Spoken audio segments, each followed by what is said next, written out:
Mucho antes de que el mundo escuchara los nombres de Israel e Irán en los noticieros, la Biblia ya hablaba de una alianza de naciones que, en los últimos días, se levantaría contra el pueblo de Dios.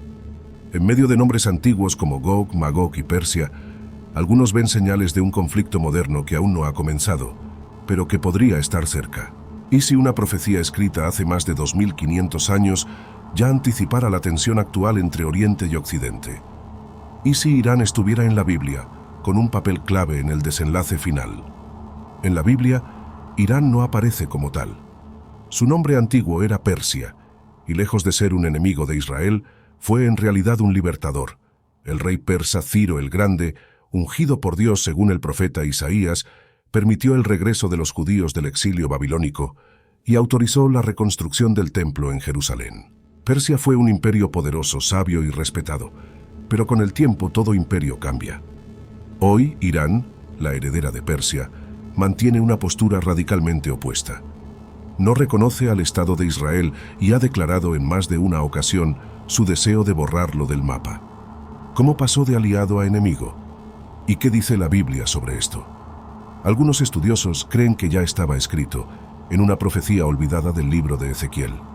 En el capítulo 38 del libro de Ezequiel, encontramos una de las profecías más misteriosas y comentadas del Antiguo Testamento, la guerra de Gog y Magog, un conflicto global, escatológico, que según el texto ocurrirá en los últimos días.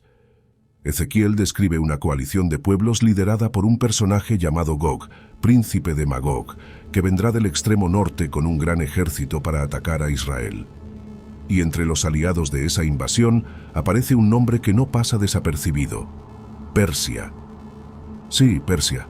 La antigua nación que ayudó a Israel a reconstruir su templo ahora aparece en un papel muy distinto, como parte de una alianza enemiga. Junto a Persia se mencionan Cus y Fut, regiones africanas, y otras tierras misteriosas como Gomer y Togarma, ubicadas al norte.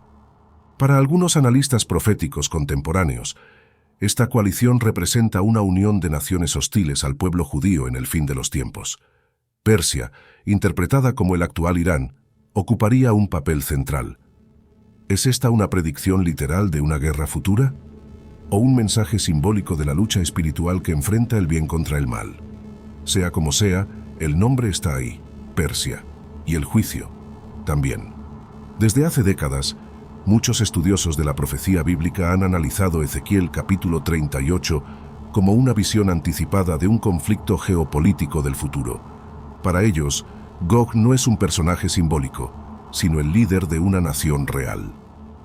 Magog, en esta interpretación, representaría a los pueblos del norte, y Persia, el Irán actual, sería un aliado estratégico en una coalición contra Israel.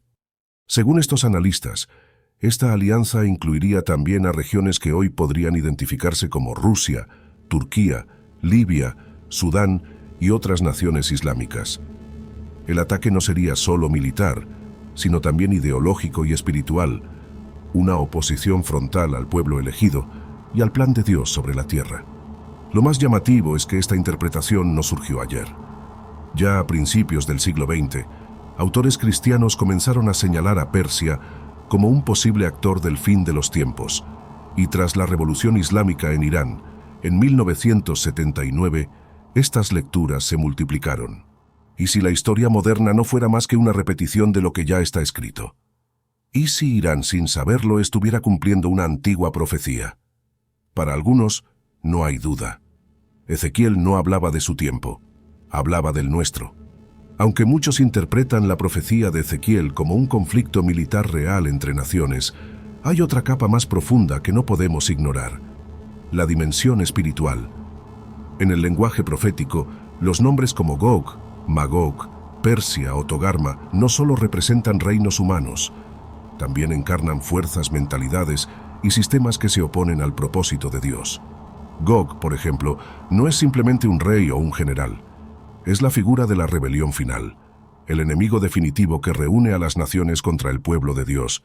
En este sentido, la coalición descrita por Ezequiel no solo es una alianza militar, es una manifestación de una batalla ancestral entre la luz y las tinieblas.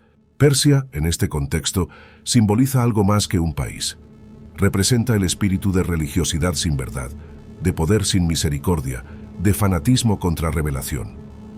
No es casualidad que Irán, en la actualidad, sea uno de los países con mayor persecución contra los cristianos y con un discurso abierto contra Israel.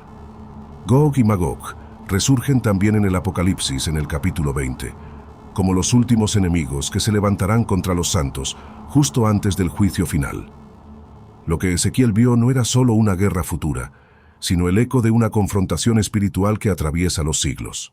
Por eso, más allá de la política, las armas o las alianzas, lo que está en juego en esta profecía es el corazón de la humanidad. ¿De qué lado estás cuando el mundo se levanta contra Dios? Esa es la verdadera pregunta que plantea Ezequiel.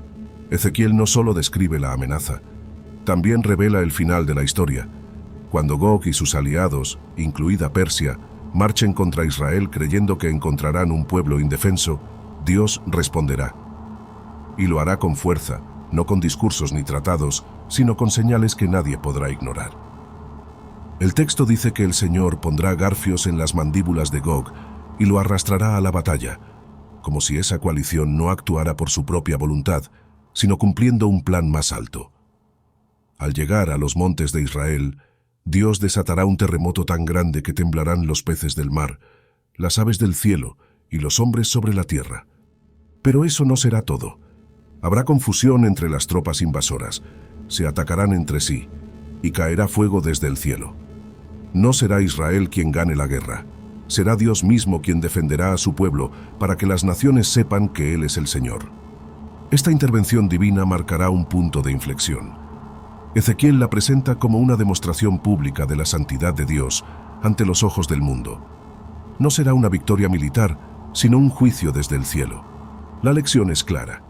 Cuando todo parezca perdido, cuando las naciones se unan contra lo sagrado, la respuesta no vendrá de los ejércitos humanos, sino del trono eterno. El conflicto entre Israel e Irán, si forma parte de esta profecía, no será resuelto por tratados ni sanciones, sino por la mano de Dios en el momento justo.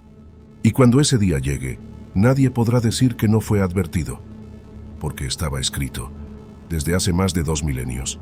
Quizá te preguntes si todo esto es literal, simbólico, o simplemente una coincidencia histórica. La verdad es que nadie puede afirmarlo con certeza, pero la Biblia no fue escrita para saciar curiosidad, sino para despertar conciencia. Ezequiel no da fechas ni menciona países modernos, pero sí deja clara una verdad. Llegará un tiempo en que el mal se organizará en contra del pueblo de Dios. Y en ese momento no serán las armas ni los pactos los que den la victoria, sino la fidelidad divina. ¿Estamos viviendo los primeros ecos de esa batalla? ¿Es Irán el Persia profetizado?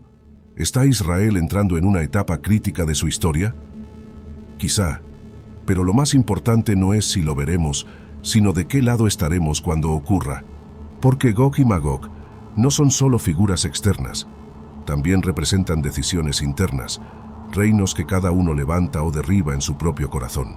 Si esta historia te ha hecho pensar, déjalo en los comentarios.